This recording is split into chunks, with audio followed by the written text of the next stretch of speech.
Quando a gente olha para o céu e vê o Sol desse tamanhinho, ou então o Sol se pondo um pouquinho maior no horizonte, a gente tem a impressão de que ele é uma coisa pequena, que o Sol não é tão grande assim e que talvez até a Terra seja um pouco maior do que o Sol.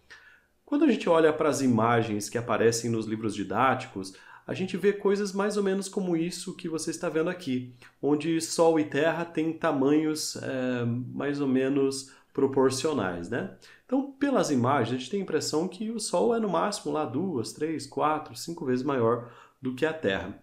Mas você já parou para pensar, já se perguntou quantas vezes o Sol é maior do que a Terra? Vejam só, o diâmetro do Sol é 109 vezes maior do que o diâmetro da Terra. Tá? O que isso significa? Significa que se a Terra tivesse o tamanho de uma bola de basquete, uma bola oficial de basquete, o Sol teria cerca de 82 metros de diâmetro. Certo? Então, se a Terra tivesse o tamanho de uma bola de basquete, o Sol seria muito maior do que a quadra de basquete, seria quase equivalente a um quarteirão, quase uma quadra. Agora, se você for comparar o volume do Sol com o volume da Terra, né, a quantidade de litros que caberia no Sol com a quantidade de litros que caberia na Terra, o número é ainda mais impressionante. O Sol é cerca de 1.300.000 vezes, tem um volume cerca de 1.300.000 vezes maior do que o volume da Terra. Esse número já fica até difícil de traduzir para a nossa escala, né? Uma coisa 1.300.000 vezes maior que a outra. Mas só para deixar as coisas mais ou menos na mesma escala, né? Se o Sol tivesse então o tamanho de uma bola de basquete, a Terra seria o tamanho de um grãozinho de areia, na verdade uma fração de um grão de areia. Seria algo extremamente pequeno.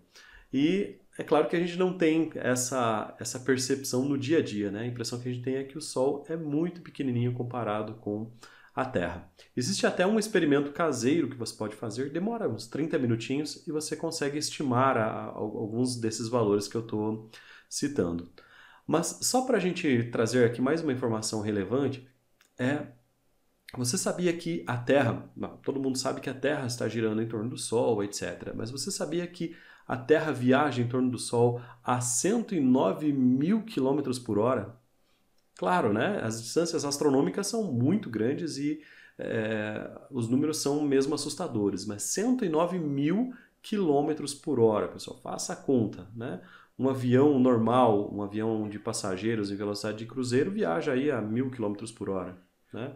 No máximo. E mais uma informação, o sistema solar ele não está também em repouso, o sistema solar também está orbitando em torno do centro da galáxia. E a velocidade é ainda mais impressionante, é cerca de 1 milhão de quilômetros por hora. Então, são velocidades gigantes e nesse momento você pode até estar duvidando, né? Mas como é que eu não percebo essas velocidades tão grandes? Como é que eu não percebo que a Terra está girando a 109 mil quilômetros por hora em torno do Sol? Como é que eu não percebo isso? Será que é verdade? Mas isso é assunto para o próximo vídeo.